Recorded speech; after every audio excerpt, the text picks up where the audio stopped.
जालिमों, मोदी एक बार फिर जीत गया है। दोस्तों, अमेरिकी सदर डोनाल्ड ट्रंप ने नरेंद्र मोदी को मुबारक दी है इलेक्शन जीतने की। ये सूबों के इलेक्शन है, स्टेट के इलेक्शंस हैं, तो why would Trump will do this? अगर बीजेपी हार गई होती और ममता जी जीत गई होती तो डेफिनेटली हमारे यहाँ ढोल भी बज रहे होते, न्यूज भी चल रही होती, लड्डू भी बांटे जा रहे होते। जो एक रूल किया ममता बनर्जी ने वेस्ट बंगाल में, उसका खात्मा बीजेपी ने। नमस्कार दोस्तों, स्वागत है आपका फैंटम भारत न्यूज में।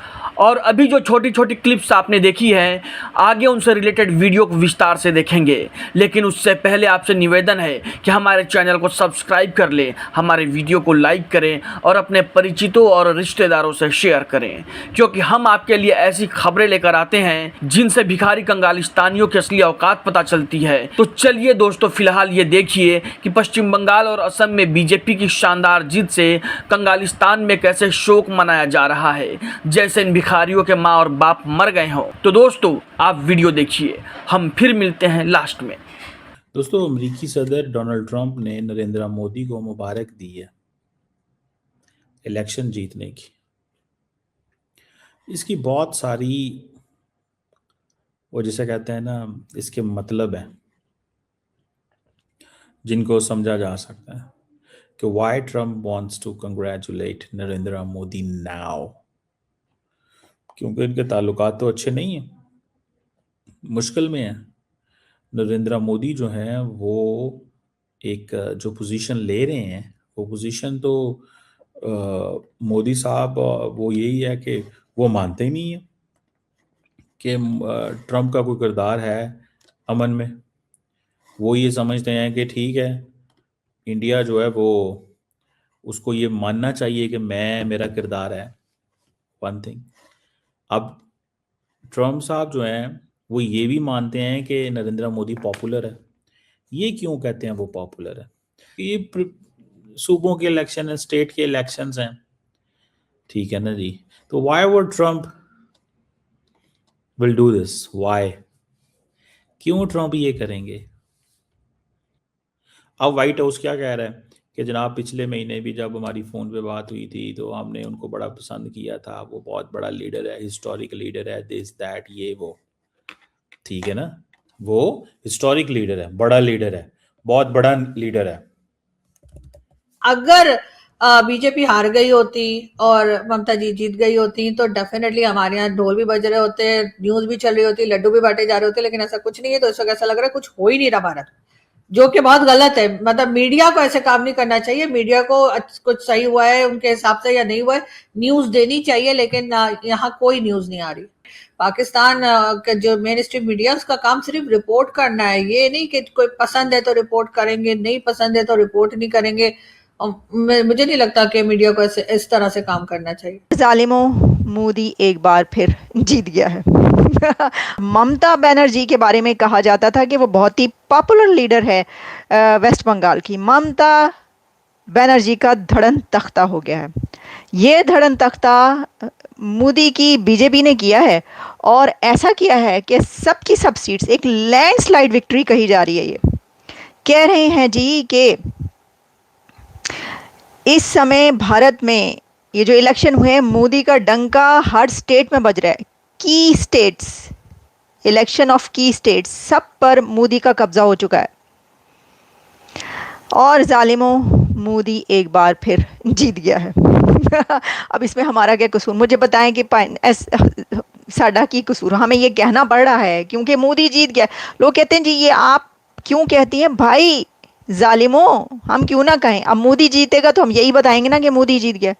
ममता बनर्जी जीतती तो हम कहते जी वाह वाह क्या बात है, खातून जीत गई, ममता बनर्जी की विक्ट्री है। लास्ट एक साल से एक बड़े क्राइसिस का शिकार नजर आई प्राइम मिनिस्टर मोदी की जो हुकूमत है, लेकिन इसके बावजूद उनकी ये जीत मेरे ख्याल में एक बहुत बड़ा, जिसे कहते हैं कि सपोर्ट, ट्रस्ट उन लोगों का, इंडिया के जो बीजेपी को सपोर्ट करते हैं और उनको वोट करते हैं।